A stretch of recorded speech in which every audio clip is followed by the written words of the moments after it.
Oke, salah satu hal yang paling menghebohkan nih di chapter 1071 ini adalah tentang pernyataan Garp yang akan menghancurkan kelompok bajak laut Kurohige. Nah, pertanyaannya apakah dengan usia Garp yang segini tuanya itu dia itu masih mampu nih menghadapi Kurohige Yonko?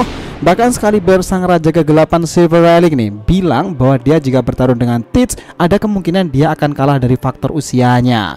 Lalu bagaimana dengan Garp sendiri nih? Benarkah ini adalah peran krusial yang sempat dilontarkan Oda Sensei beberapa waktu ke belakang itu jika akan ada sebuah battle royale nanti nih yang akan menyebabkan kematian karakter yang sangat penting untuk mengembangkan cerita lebih penting lagi? Jangan mati Garp, a hero appears. One Piece 1071. Nah, kita bahas lebih detail mulai dari sini.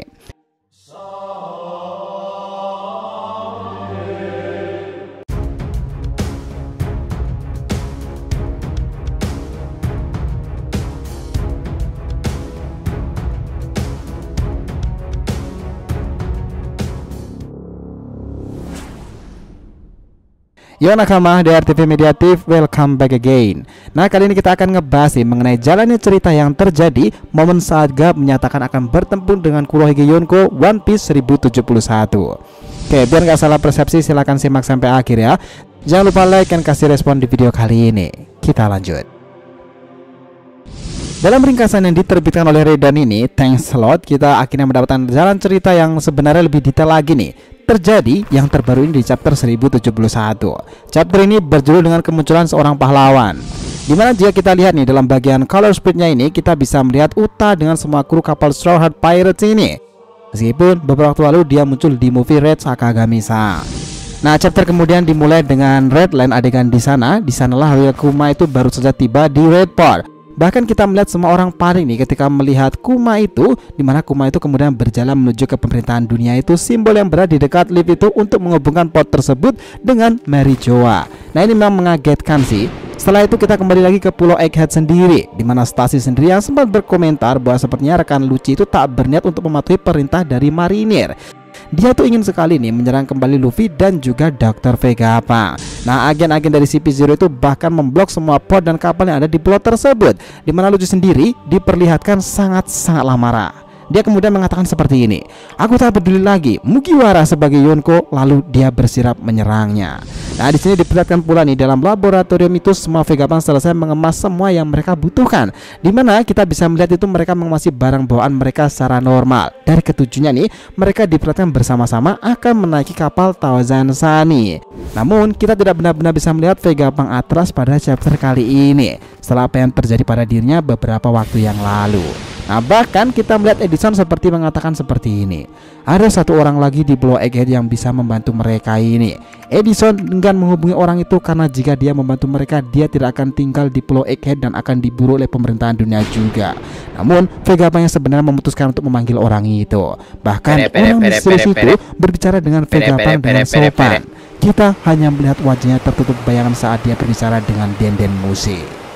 Nah, di saat itu Vegapunk itu tampaknya yakin nih bahwa orang misterius itu dapat menjaga CP0 itu saat mereka pergi dari pulau tersebut. Nah, dia melakukan perkataan seperti ini si orang misterius itu, "Aku sudah menunggu perintahmu. Tentu saja akan membantumu, Vegapunk." Nah, setelah itu di sini kita diberikan informasi lagi nih. Tiba-tiba kubah perbatasan menghilang nih meskipun tidak ada seorang pun di ruang kontrol yang melakukan sesuatu. Lucci bertanya-tanya apakah ini jebakan. Stacy juga terlihat bingung nih, dimana para orang-orang CP0 itu menggunakan geponya itu untuk mendekati lab tersebut, dan di sini hanya Lucci, Kaku dan Stacy nih. Semua serapin tinggal bersama dengan agen CP0. Di sini Pythagoras juga mengembalikan kubah perbatasan itu, tetapi CP0 sudah ada di dalamnya. Dalam momen inilah CP0 itu melihat kapal Thousand Sunny masuk ke lab pes itu, dan Lucci itu meminta Kaku untuk menyerang kapal tersebut.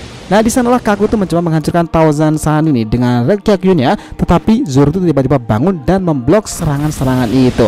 Kemudian setelah terkejut ini, Zoro dan Kaku terlibat duel dalam beberapa panel. Tetapi di sini terlihat Kaku itu benar-benar panik melihat semua kekuatan dari Zoro yang ditampilkan untuk menghadapinya sekarang. Luffy, Chopper dan juga Jinbe akhirnya bertemu lagi nih dengan kru inti mereka, dimana untuk Bon itu tidak terlihat bersama mereka. Nah, di sini Robin itu tersadar bahwa Vegapunk asli itu tiba-tiba menghilang pula dan lalu berpindah ke tempat lain dalam balik lag tersebut. Kita bisa melihat nih bagaimana Bon itu kembali mengejar Vegapunk asli, dimana Bonnie sendiri diperlihatkan menyerang Vegapunk itu, tetapi dia itu memohon nih agar mendengarkannya terlebih dahulu. Nah, kita tahu pula bahwa Vegapunk itu mengatakan bahwa dia itu tidak bisa membawa kembali Kuma ayahnya itu ke bentuk semula. ada alasan dibalik semua hal itu yang terjadi. Nah, konon nih, ini semua itu memang Kuma sendiri yang meminta dan mengizinkan agar tubuhnya dijadikan subjek eksperimen. Nah, setelah itu nih, dalam panel yang memperlihatkan adegan-adegan itu, kita dibawa ke tempat yang lebih dekat lagi dengan tujuan Mugiwara. Itu adalah para kelompok Eustace Kapten Kid tersebut. Mereka benar-benar telah mendarat di Elbaf. Bahkan kita melihat nih, di sana itu pulau yang besar itu sudah sangat nampak sekali. Dan Kid sendiri begitu bersemangat sampai-sampai dia mengatakan, ya itulah Elbaf. Lalu hal yang mengejutkan di chapter ini terjadi dan mulai dari sini. Nah, momen itu berpindah nih dalam markas besar angkatan laut, di mana itu berada nih di base G14. Vice Admiral Doll sedang berhubungan dengan seseorang di balik misi itu. Dia mengatakan bahwa semua kapal seharusnya menuju ke Pulau Egghead sekarang. Mereka tidak bisa mengalokasikan kekuatan terbaik mereka di tempat lain. Dan tahu nggak siapa orang yang dia ajak bicara itu? Ya, Vice Admiral Gap. Gap bahkan dengan berteriak dan berkata, "Aku sudah datang." Nah, tentu Vice Admiral Doll itu sendiri terkejut nih. Di sini dijelaskan di akhir chapter ini, Gap dengan Marinina itu melihat Helmeppo nih, dan Hibari itu mereka sedang menangis di pangkalan tersebut. Lalu Gap sendiri mengatakan dengan lantang nih, "Naiklah Helmeppo, mari kita serang balik mereka bajak laut Kuroige itu dan merebut kembali Koby." Damn. Apakah Gap bakalan mampu nih menghadapi orang-orang Kuroige yang luar biasa kuat itu? Benarkah Koby akan diselamatkan? Jangan sampai mati, Gap. Sosok legenda besar angkatan laut nih, orang yang sudah puluhan kali selalu berhasil memojokkan Goldie Roger di masa lalu. Kini umur nih dan kekuatannya tak semaksimal dulu lagi, dan itu faktanya. Tetapi dia itu disegani karena track recordnya di masa lalu seperti halnya Relic. Tetapi Relic sendiri sudah mengatakan jujur, jika ia yang sekarang bertarung dengan Kuroige, dia bisa aja yang akan kalah. Karena faktor usia itu, dan bagaimana dengan seorang penyandang di yang dikenal pemilik haki ini mengesankan yang pernah ada ini sebagai orang yang terhubung nih dengan Monkey D. Dragon dan juga Monkey D. Luffy akan bertemu dengan Kurohige dan juga penyandang nama D lain.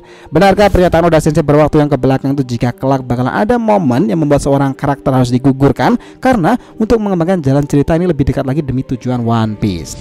Atau Gap sendiri akan melakukan cara yang sama nih yang digunakan Relic sendiri ketika menyelamatkan Koby dan juga bernegosiasi?